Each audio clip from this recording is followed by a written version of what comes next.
Hello, everybody. One last topic I wanted to touch on was speciation. Um, Charles Darwin wrote his book called The Origin of Species.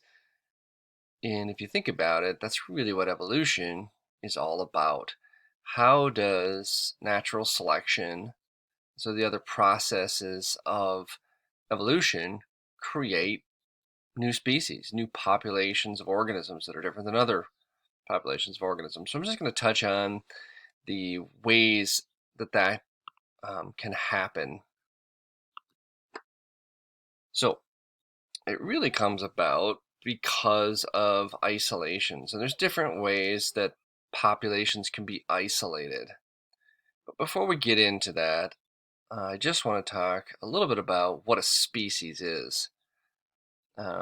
When you talk about species, particularly in animals, and of course that would include humans, is when populations somehow become reproductively isolated from each other, um, they develop two different species. So, in other words, if I have one organism and another organism in the same population that at one point can reproduce with each other, they're of the same species.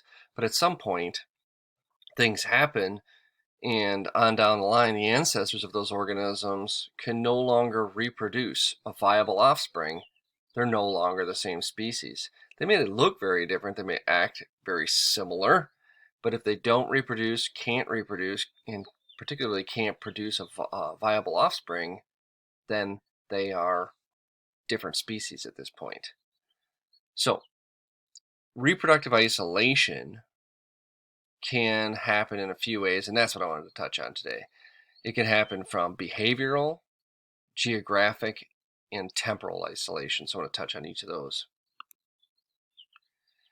So, a species, by definition, is a group of individuals that look similar and whose members are capable of producing fertile offspring.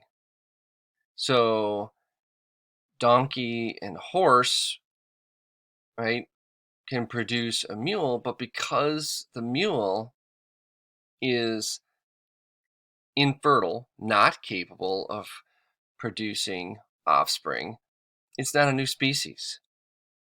So, because the mules are sterile, so donkeys and horses actually have different numbers of chromosomes, but they can still reproduce an offspring, but that offspring itself can't reproduce, so not a new species. On the other hand, a lab and a poodle, right, can produce a labradoodle, and a labradoodle can go on to reproduce with another dog, and so on. So it is a species. So speciation, right, the origin of species, as Charles Darwin talked about, is the formation of a new species. And believe it or not, there are still species being found. So a species is a population whose members can interbreed and produce fertile offspring. Let's keep that in mind. So how does this happen? Move myself over here. It really comes about because of reproductive isolation. So when a population somehow gets split and those two populations don't interbreed for several generations, they can potentially evolve into separate species. So if you look below here, sort of a schematic that illustrates this. On the bottom, if all these sort of purple organisms are members of the same species and something drives a wedge in that population, you can see one group goes off one way, kind of forming a Y, and one goes off the other way. And eventually, they form different species. As you can see, the pink and the blue there. So how does reproductive isolation occur? One way is behavioral isolation. So even some populations can actually be capable of interbreeding, they simply don't.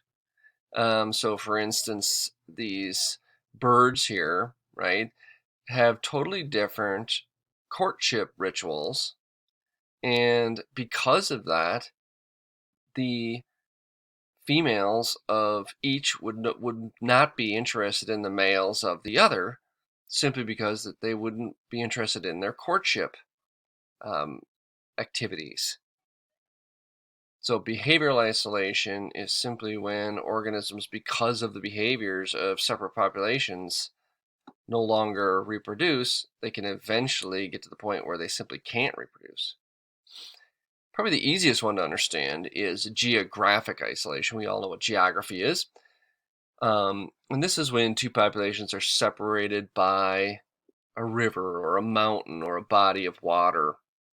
So these squirrels here, right, eventually, or at one point were a single population living near the Grand Canyon, and over, of course, millennia, right, and even longer, the canyon sort of opened up, split these populations apart from each other, and now the populations of squirrel living on either side are no longer the same species, right? No longer capable of reproducing with each other.